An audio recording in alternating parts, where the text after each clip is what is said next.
What's up, guys? Jeff Cavalier, ATHLEAN-X.com. The deadlift and bicep tears. They seem to go hand in hand, but do they have to? Is it really a scary exercise? I mean, if you look at any of these videos here, you've seen them, the bicep tear compilation videos, the deadlift, right? It doesn't look nice. It's pretty ugly. Are you susceptible to the same thing? I mean, because you should be deadlifting. We know the exercise is critical, but are you susceptible each time you lift that bar off the ground? Is it going to happen to you? Well, I want to break that down for you, show you why it's happening, and then learn how we can actually make sure it doesn't happen to you. Now, the most important thing is, guys will say, well, yeah, it is a dangerous exercise.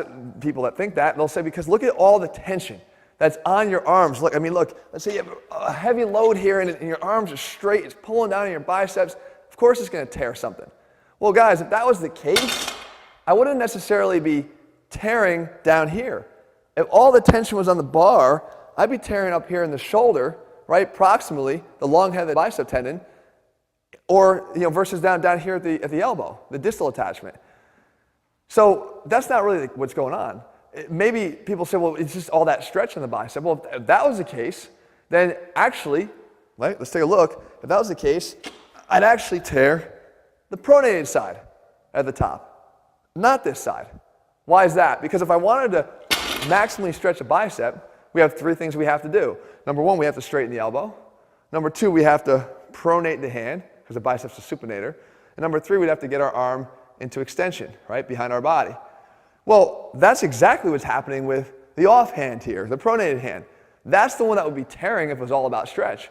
As opposed to what we're really seeing is all of them happening on this side. So the two commonalities are that it's because we're using a mixed grip. We got one hand under and one hand over, right? And the one that's under is the one that tears. And the second thing is these always happen, at least 95% of the time, in that last 10 to 20% of the range of motion as we approach lockout.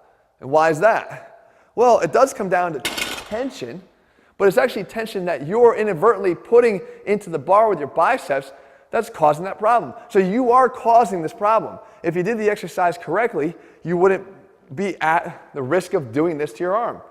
So how is that? Well, if we look here at the bar, when I set up, right, there's a factor of stretch happening here. But again, combined with tension. When I go to set up at the bar, I grab under, I grab over, right? And when I stand up and I come to the top, my arm is actually going from a position relatively in front of my body, right? If I were to stand up here, now obviously the bar is coming straight up my body, but just look at the position of the arm here. I'm going to stand up and leave it right where it is. You see it's away from my body. My shoulder is actually in a bit of flexion. This would be neutral here.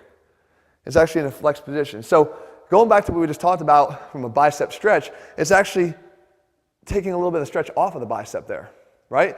And the fact that my arm is supinated here is also taking some of the stretch off of the bicep. The only thing that's stretching the bicep at this point is the straight elbow, right? So, but when I get to the top, of the lift and I'm up here, now the arm is going from a position in front of my body as it rides up my bar, the bar rides up my body, to one more on the side of my body here. Now I've gone from a flexed position at the shoulder to more of a neutral towards extension, and that is the position that could put additional stretch in the bicep.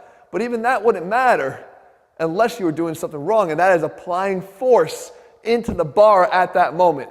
And that's the problem. See, when I get here, and I know the bar has to continue to ride up those last couple inches, the lockout is tough. The lockout's the part where people struggle. You see guys all the time doing the, basically humping the bar to get it up. They can't get that last couple inches. Well, they think in their heads the bar has to come up, so what they do is they try to cheat with a little bit of bicep tension, curl the bar up if I have to, try to pull it up from underneath with my stronger hand.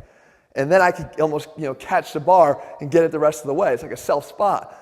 That's the problem. You apply that tension to the bar at the moment you just went from a somewhat shortened bicep to an even longer bicep. To get it here is the moment that bicep has had too much. And if you don't believe me, guys, it's the same concept here. When muscles tear, it applies in other ways too. Like if you look at a fly, which I don't like the unsupported bench fly, it's not necessarily just a stretch. If I were to go take my arm and put my arm all the way back here, that's an enormous stretch in my pec right now, right? More than any of us would ever have during a fly. That's basically with my hand on the floor at this point. There's no risk here of tearing my pec. You can do the same thing. You know there's no risk. You don't feel anything other than a decent stretch. What we need to do though is realize that once we apply tension, that stretch doesn't even have to be this great. That stretch could be out here, but when you apply the tension, it's enough to cause a potential tear of that tendon, an overload, a quick snap. Same thing at the bottom of a bench press. It's the tension with a moderate amount of stretch that could cause that to pop. And the same thing with hamstring injuries. I'm a big hamstring rehabber because I understand the mechanics. It's usually never the leg that comes out in front, right? If it was the lengthening and stretch on the muscle, it would be the one that comes out in front, because with my knee straight, my hamstrings are stretched. With my hip and flexion, my hamstrings are stretched maximally. But it's not that. What happens is the leg that hits the ground, and as it straightens, we apply stretch to the hamstring because the knee is straightening, but we have tension because of the active hip extension. And it's right there, it goes pop, and you see the guy, hop. So when it comes to any muscle tearing, in this case the biceps, it's a factor of stretch and tension, but the stretch can be greatly minimized, right? It's not about the full stretch. We already demonstrated that. The stretch can become greatly minimized when the tension becomes higher. So if you're going to do this exercise and you want to do it right, you load up the bar, do as much as you can, but do one thing for me. Make sure that when you set up, you actively engage the triceps, right? It's so simple, but actively engage the triceps. It's going to do two things for you. Number one, when I grab the bar, and if I'm going to use a mixed grip, if I engage the tricep here, actively engage the tricep, as I come up, I've reciprocally inhibited the action of the biceps, right? We can't shorten the joint in this direction if I've got active contraction in the opposite direction. So I've reciprocally inhibited, taken the bicep contraction out at its most vulnerable point. And by doing so, we've also added to the fact that I've got stability of the scapula because of the long head of the triceps attachment to it. And that's a great thing because we know that in order to pull, we want to have maximum stability of your upper torso, be tight. And we can do that by having our shoulder blades down and back and having active contraction and tightening of the triceps that will add to that stability from below. If we have that in place, we're good to go. You're not going to have that even temptation to have that momentary contribution of the biceps to try to get you up to the top. Secondly, you can change your grip. It'd be a lot easier, but old habits die hard. Guys do this because there's usually a weakness in their grip and it allows them to pull more weight by having that underhand, that stronger hand helping out. But a double overhand grip or learning the hook grip, a little uncomfortable at first, but if you learn it, it's going to help you in the long run. Both of those would be better alternatives. If you're going to use straps, fine, but realize that, again, you're using kind of a Band-Aid here for the underlying reason that you don't have good grip strength. You're going to want to kind of use that as an impetus for you to continue to work on your grip strength in the long run. But hopefully, guys, you guys understand now exactly what is causing this, and more importantly, you have the weapons now to make sure it doesn't happen to you. I don't want you to show up in another bicep tear compilation video. It doesn't need to happen. The fact is, guys, if you put science behind the strength and you apply what you know, what there is to know about anatomy to all the lifts that you do, you have a much better chance to avoid these types of things happening. If you're looking for a program, guys, that puts the science back in strength in everything we do, head over to ATHLEAN-X.com. All of our programs, as a physical therapist, it's impossible for me to separate the two.